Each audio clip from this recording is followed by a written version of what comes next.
Hello friends, this is Akanksha Singh. Welcome you on YouTube channel Way to JRF. ये TGT PGT का practice set number 6 है. इसके पहले 5 classes upload हो चुकी हैं. इनको भी आप ज़रूर देखिएगा और इसका अलग से पूरा प्लेलिस्ट है जिसका लिंक आपको डिस्क्रिप्शन बॉक्स में मिल जाएगा.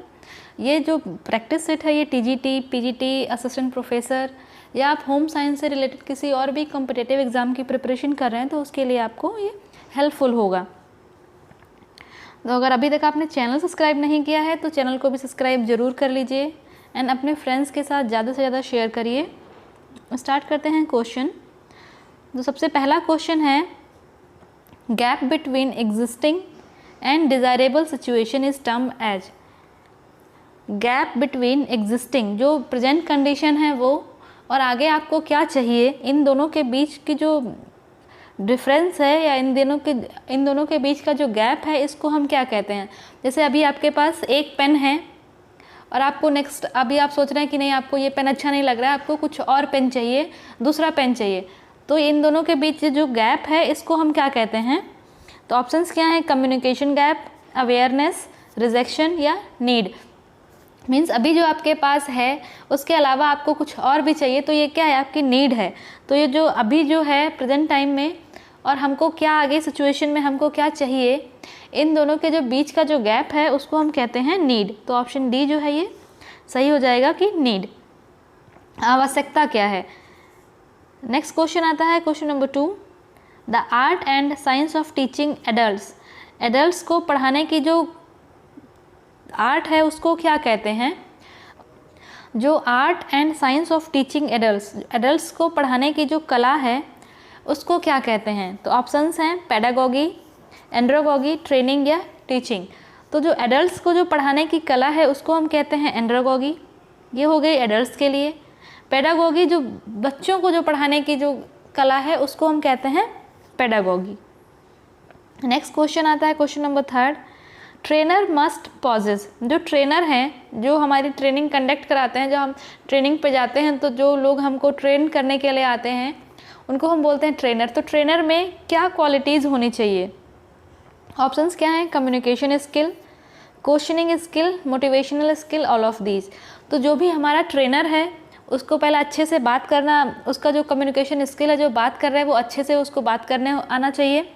उसके बाद क्वेश्चनिंग स्किल, वो अगर आपने जो भी वो अपना नॉलेज दे रहा है आपको कुछ ट्रेन कर रहा है तो उसके रिगार्डिंग वो आपसे क्वेश्चन पूछे या आपको मोटिवेट करे, ये सारे स्किल ट्रेनर में होने चाहिए. तो ऑल ऑफ दीज जो है इसका करेक्ट आंसर हो जाएगा, ऑल ऑफ दीज.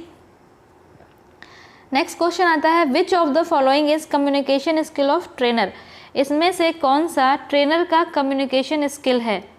अगर कोई ट्रेनर है वो आपको ट्रेनिंग दे रहा है तो वहाँ पे उसका कम्युनिकेशन स्किल कैसा है.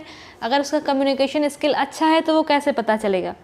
ऑप्शंस क्या हैं, hold attention of trainees, encourage participation, recognize their talent, assigning responsibility.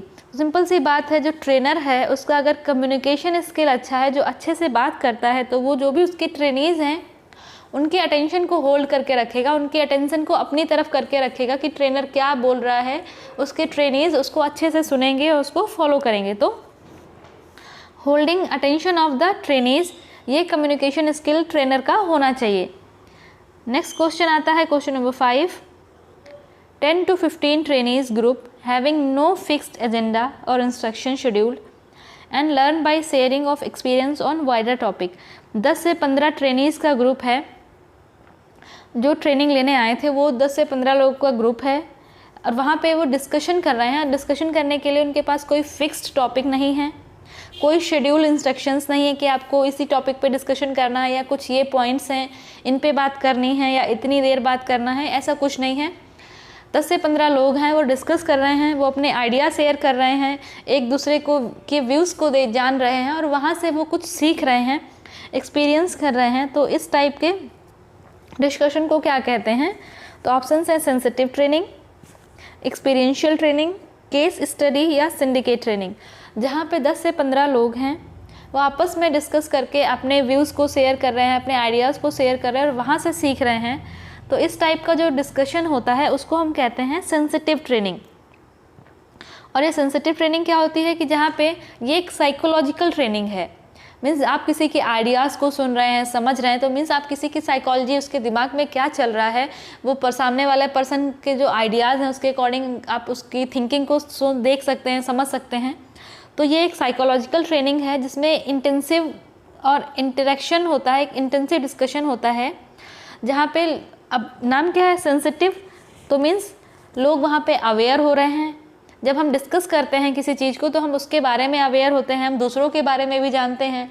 तो ये एक सिंपल से हम बोल सकते हैं ये एक इंडिविजुअल को अवेयर करने के लिए, सेल्फ को अवेयर करने के लिए एक इंटेंसिव ग्रुप डिस्कशन होता है, जहाँ पे आप दूसरों के आइडियाज़ सुनते हैं, व्यूज़ जानते हैं और वहाँ से आप लोगों को समझने की कोशिश करते हैं। आप खुद अपने व्यूज़ पे जब डिस्कस करते हैं तो आप अपने आप को समझने की कोशिश करते हैं।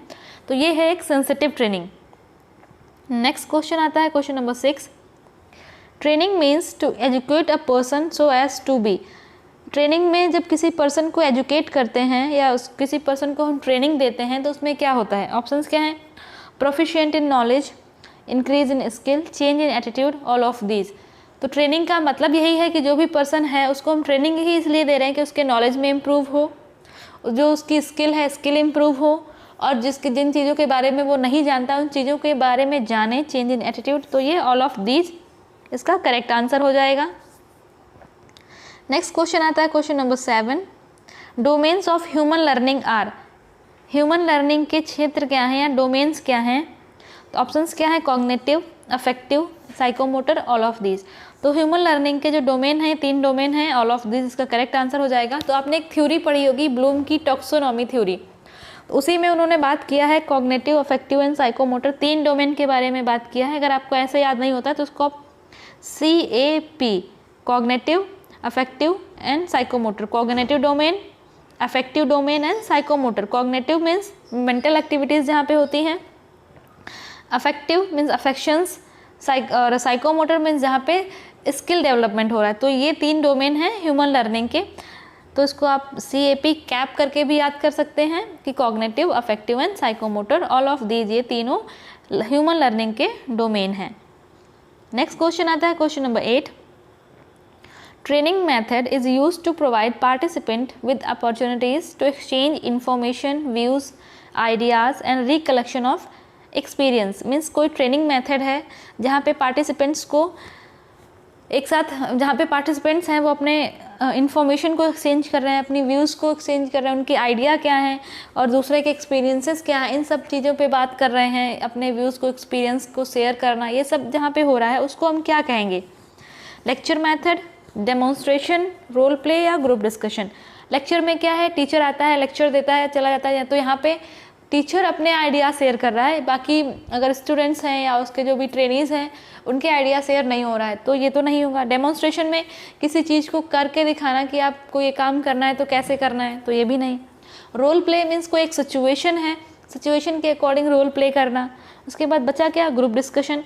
तो जहाँ पे ग्रुप डिस्कशन होता है, ग्रुप डिस्कशन में कई सारे लोग होते हैं, जब वो डिस्कस करते हैं तो वो अपने ग्रुप आइडियाज़ एंड जो इन्फॉर्मेशन है, व्यूज़ है, ये शेयर करते हैं। तो ये हो जाएगा ग्रुप डिस्कशन। एक ट्रेनिंग मेथड है जहाँ पे ट्रेनर्स जो हैं, वो जो ट्रेनीज़ हैं, वो अपने इन्फॉर्मेशन, आइडियाज़, व्यूज़ ये सब शेयर करते हैं और वहाँ से एक्सपीरियंस को कलेक्ट करते हैं।